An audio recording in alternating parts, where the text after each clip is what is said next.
saya ke Pak Majen Sunarko. Saya persilakan. Majen Purnawirawan gitu ya. Dan saya ingatkan alhamdulillah kumisnya masih mempesona, nggak ada yang berani nyukur.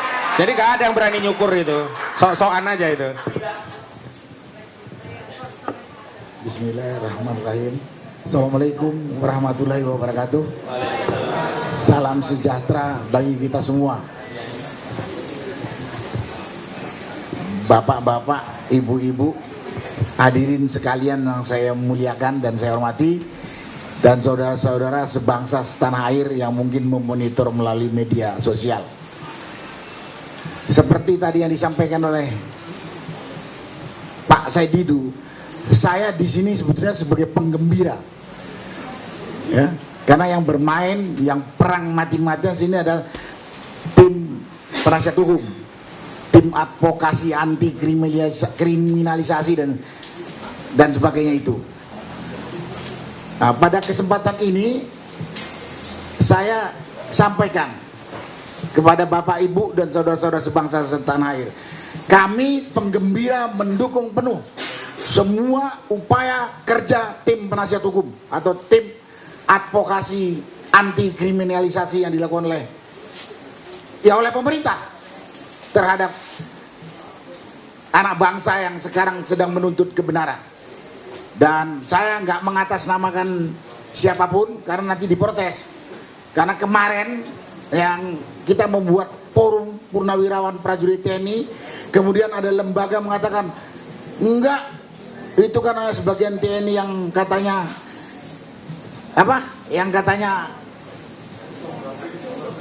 sakit hati, nggak kebagian, saya nggak dan sebagainya. Karena itu sekarang saya tidak mengatasnamakan siapa, tapi mengatasnamakan diri saya dan teman-teman yang sehati dengan saya untuk mendukung tim advokasi anti kriminalisasi yang sekarang sedang berjalan, terutama yang menuntut ijazah palsu Jokowi di Barreskrim, dan kemudian juga mendukung tim ini yang dikriminalisasi, yang dituntut oleh si Jokowi sendiri gitu. Saya beberapa waktu yang lalu sudah pernah berkata, masalah pembuktian ijazah ini sangat mudah. Bahkan saya pernah menantang, saya kalau dikasih wewenang penuh gak sampai 2 minggu selesai ini. Saya pernah katakan ini, saya tahu ada kekuatan besar melindunginya. Tadi sudah disampaikan mungkin secara rinci oleh Pak Said Didu. Ini benar. Terbongkar satu ini, mungkin ratusan atau ribuan individu ikut terbongkar. Dan terbongkar semua kasus kebusukan, kecurangan, kejoliman dari mulai 2014 sampai hari ini. Karena itu mereka sekarang bersatu menghadapi kita. Karena itu saya mengulang lagi apa yang disampaikan oleh Pak Said Didu. Mari kita seluruh rakyat Indonesia bersatu melawannya. Dari Sabang sampai Merauke. Jangan masa bodoh. Jangan masa bodoh. Ini kelanjutan negara kesatuan Republik Indonesia yang telah didirikan oleh orang tua kita dengan darah dan jiwa. Dan ini juga untuk menjaga kelangsungan hidup anak cucu kita. Jangan diam saja. Jangan takut. Jangan takut. Ya, jangan takut. Kalau kita ngelihat atau mendengar keterangan kronologis dari tim penasihat hukum, terutama dari Pak Roy Suryo, Pak Kojinuddin, Pak Rizal Padilla, udah terang benderang. Sudah terang benderang kalau Jokowi menggunakan ijazah palsu untuk menduduki jabatan dari wali kota, gubernur sampai presiden. Dan sekarang menurunkan kepada anaknya yang juga diduga pasti palsu. Karena ijazah dia cuma sampai SMP. SMA-nya tidak ada. Berarti kalau udah pakai S1, S2, S3 atau S4 palsu semua. Kalau ada S4. Jadi RT aja SMA gitu. Jadi justru pada kesempatan ini saya mengajak saudara-saudara sebangsa setanah air, jangan masa bodoh. Ini menyangkut kelangsungan hidup negara, kelangsungan hidup anak cucu kita. Kita sudah lihat bagaimana hancurnya 10 tahun dipimpin oleh Jokowi.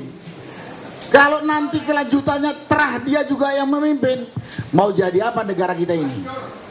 Mau jadi apa negara kita ini? Mau jadi apa anak cucu kita ini? Sekali lagi, jangan masa bodoh, jangan tidak peduli. Itulah dukungan saya kepada tim dan himbauan saya kepada rakyat. Kemudian kalau saya boleh memberi komentar dengan kasus sedang berjalan ini, saya sebenarnya mendengarkan kronologis penegakan hukum yang ada di Indonesia sejak 2014 sampai hari ini. Menurut saya itu mual untuk nggak sampai muntah. Karena itu saya bilang jangan masa bodoh. Kita lihat kematian sekian 800 lebih petugas KPPS. Apa ada pengusutan hukum? Kasus kematian kilometer 50 anak buahnya Habib Rizik.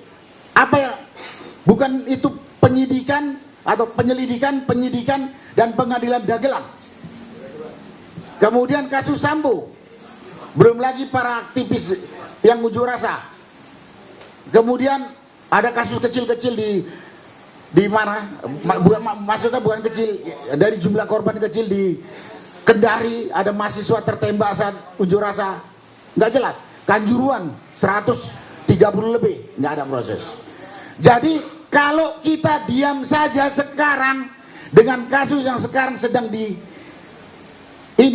diupayakan oleh tim penasihat hukum anti kriminalisasi yang dipimpin oleh Pak Selestinus CS ini akan terjadi lagi dagelan-dagelan yang lalu.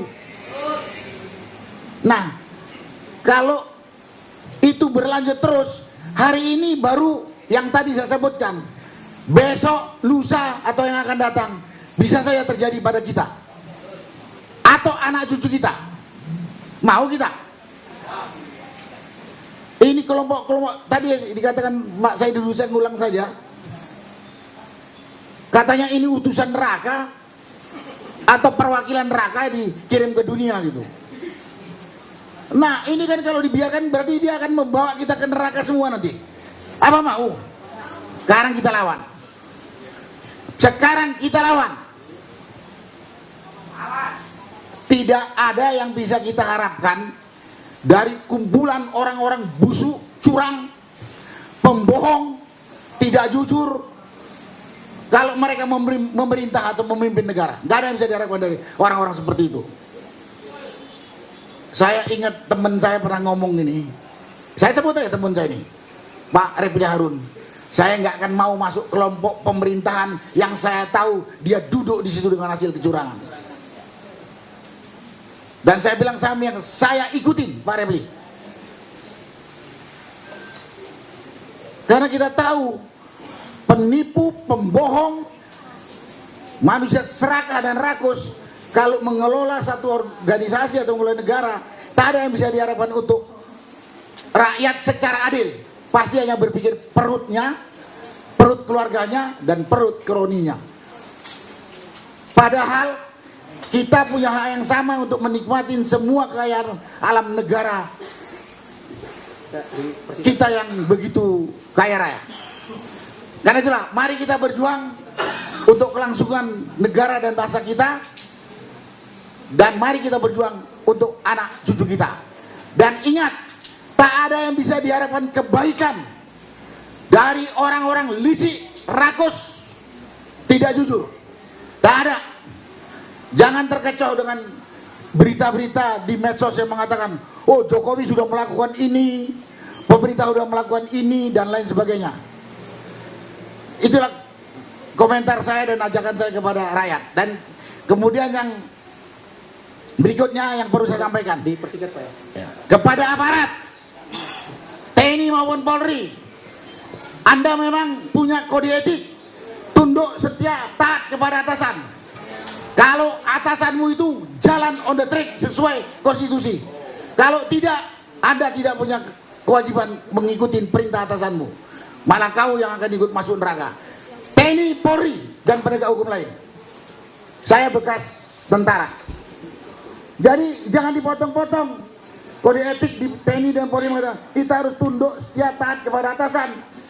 Itu sebetulnya ada kelanjutannya. Kalau atasan atau pimpinan on the track dengan konstitusi, keluar dari track konstitusi, lawan.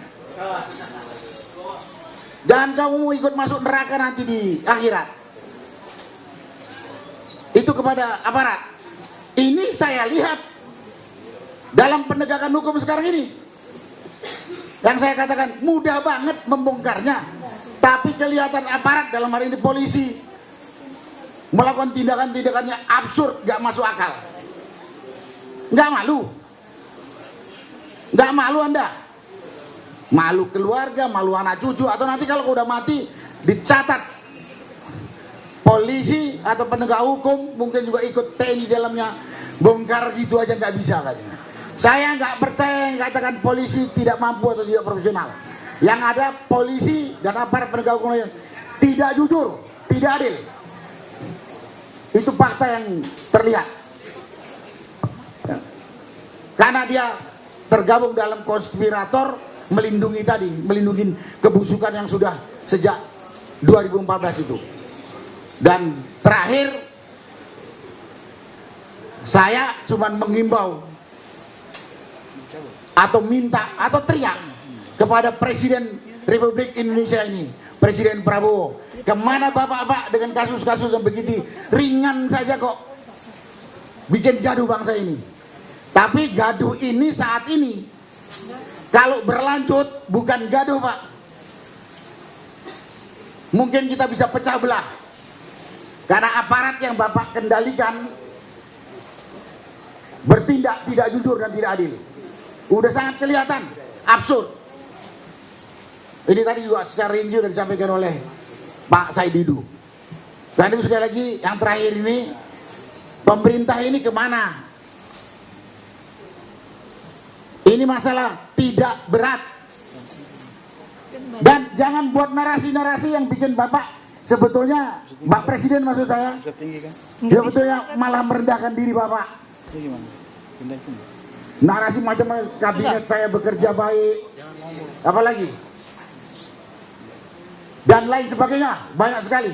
Saya kalau disuruh kumpulin sekarang banyak, nanti saya ditegur sama pembawa acara terlalu banyak saya ngomong. Tapi banyak sekali kasat mata, mudah diselesaikan. Kalau Presiden mau bersikap jujur, adil, bertanggung jawab. Dah, lain-lain nggak ada. Kalau ada yang mengganggu Bapak, kalau Bapak sudah jujur, adil, saya siap mati di depan Bapak dan banyak rakyat untuk melindungi Bapak, Presiden. Jadi jangan takut. Itulah yang bisa saya sampaikan pada kesempatan ini. Terima kasih. Wassalamualaikum warahmatullahi wabarakatuh. Jadi jujur itu hebat, culas itu setan. Ke Bu Kurnia, sikat ya. Karena sudah jam promo.